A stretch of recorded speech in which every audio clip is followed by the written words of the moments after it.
In Palestine, even before World War II began, it was clear that war was on the horizon. After crushing the Arab revolt and exiling the leaders of the Arab community, the British decided to take some action to address the concerns of Arabs in Palestine. And this pushed the British into gradually stopping Jewish immigration. What this meant to the Jews was that the path of achieving statehood through majority, through gaining a Jewish majority here, was blocked. At the time, there were two Zionist militias in Palestine. The Haganah was far larger and better equipped, but the Irgun was more radical. The Irgun refused to accept the British decision to restrict immigration into the country. So we started to fight against them.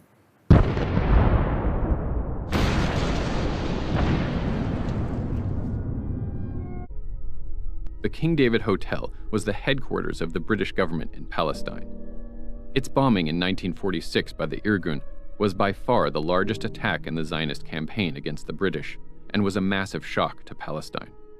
It left 91 people dead, including Britons, Arabs, and Jews. In 1947, the British gave up on trying to find a solution between the Zionist settlers and the native population.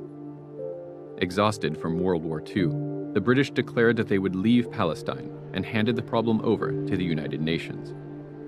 At the UN, a committee decided that the best way forward was to split Palestine in two, giving one state to the Jews and the other to the Arabs.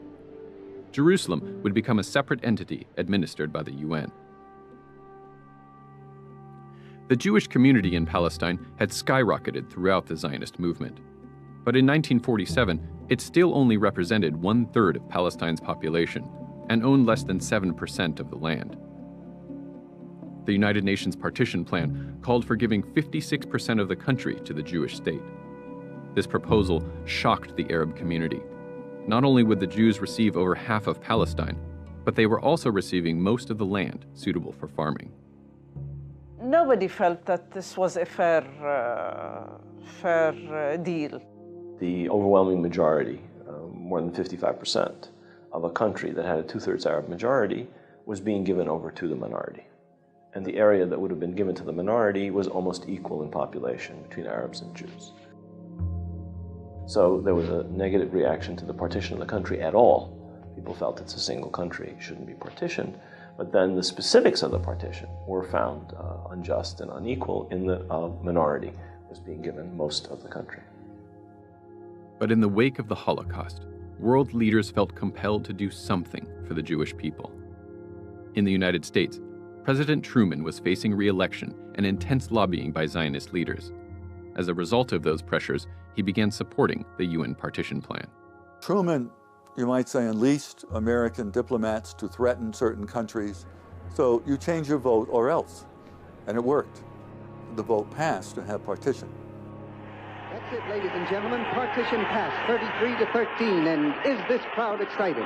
They're starting their horror dances now. All over the square, little circles are forming. People are laughing and crying and shouting and whirling around in the wild horror dance.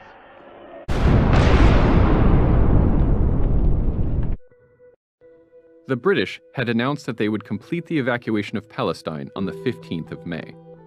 Zionist leaders began preparing for a Jewish state. On March 10th, the Haganah adopted Plan Dalet, also known as Plan D.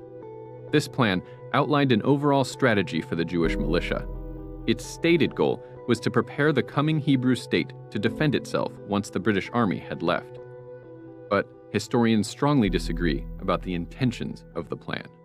It's geared, and it says that it's geared, to securing the Jewish state and the border areas and the main roads between the Jewish urban concentrations, to securing the Jewish state in advance of the Arab invasion.